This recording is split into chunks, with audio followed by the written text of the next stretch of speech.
Do it. Good afternoon, gentlemen. Gentlemen, happy sip day. Howdy. Isn't it? It's always good a day for a sip. Always. Cheers. Cheers. Whoa. There There you you go. go. There you go. So, what should we talk about today? Anyone have any exciting topics? How I think about Skylar might. braces? Braces. Braces. Yeah. The Did good both old of you second did, mortgage, huh? did both of you have braces? Excuse me. I had braces. I had them from like sixth grade to 11th grade. It seemed like forever, or at least maybe not braces, but I had started with a pallet spreader, which is like a retainer, and you got to turn a key. And then I Oh had my the gosh. headgear, which it was just horrible. Uh, it felt like I was never going to get my braces off, but Right. that's this the way that it goes. So now we're moving on to the next generation, and I remember specifically that my mother told me at the time that the braces was $4,000, but if you paid in cash up front, that they discounted to 3,600. All right. 10% discount. Yeah. So today though, braces I think might run between three and $8,000. So they've crept up in cost. Depends really on what, the how much you need done with what's going on, I suppose. But your dental insurance may cover a portion of it. Typically, though, I found that dental insurance has a lifetime maximum for orthodontia. So um, it might cover 50% of the cost up to $1,500. It would be an example. So if you have $3,000 of braces or orthodontia that you need, it's going to cover you 1,500 bucks. But after that, $0. Hmm. So if you happen to have higher costs for insurance, you might just shop your insurer. You might be able to get a different type of insurance policy after the one that you had paid out its maximum. But you need to be mindful if there's a waiting period relative to when you purchase that new coverage.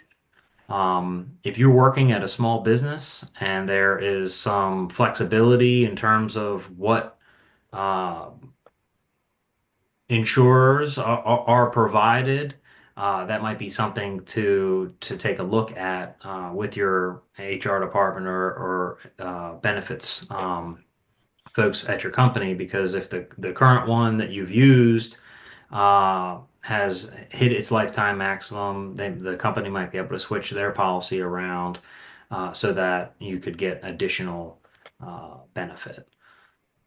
So, where did you start? It seems like you've done the research. Where did you start to pull this? Did you go to your own health um, website, healthcare insurance website that wraps dental in, or did you call?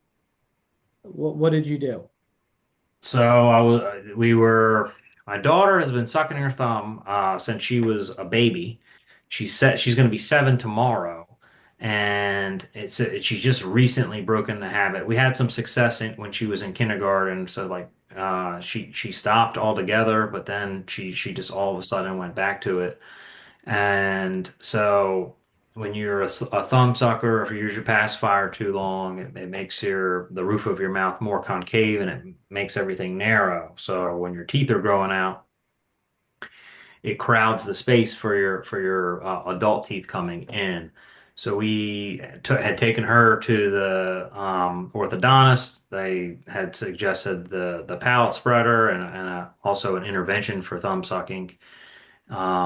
And so after we looked, did the visit, we went and we looked at our coverages, and it spells out that we have a $1,000 lifetime maximum on the deal, and the initial consultation or the initial procedure that we were going to need was about 500 bucks. So it's like we're going to eat up that $1,000 maximum really quickly. Right. So And that's through my wife's insurance. And so the next step I'm going to go is through Armstrong Dixon to see what they have available so that we can kind of do things in stages to try and, mitigate the full extent of the cost on there. But Right.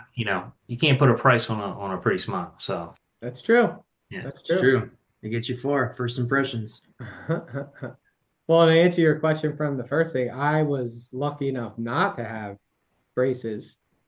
My brother and sister had braces, and I went to my father and I said, my brother and my siblings, they had braces, but you saved all that money on me. What, can I have some of the money from what you didn't spend on braces? And he looked at me and goes, you got enough already. I'm like, "Okay." I can appreciate that.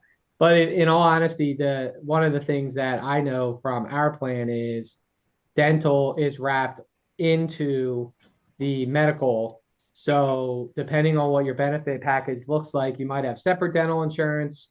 You might dental might be bundled with your medical insurance, and then you have the orthodontic coverage that could go under medical or it could also go under dental.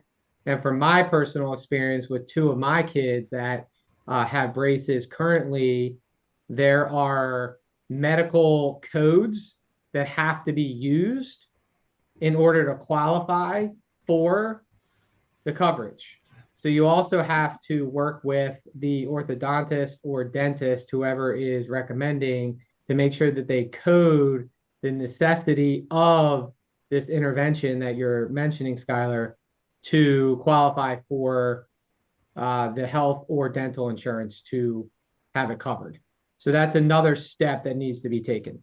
So you got to make sure that the work that's being done is coded as a necessity versus Cosmetic. cosmetic. Cosmetic. Okay. Yep. Yep. So All right. a lot to think about. Definitely start with either a website for your health insurance, dental insurance coverage. Go to HR. Go to a health broker if you own your own business, whoever's handling that, to start asking the questions. Scott, that's a great idea. Is once you identify that your kid needs some work done, do the due diligence before the work begins, so you know the waiting period, etc. And And so to you're find not surprised by a big bill. yeah, and to find out if they need the work done or not, all you got to do is say cheese. Very true.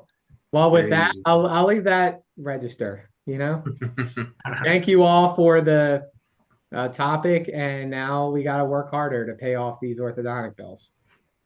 All right. All Take right, care. Right. Thanks, take guys. care. Yep.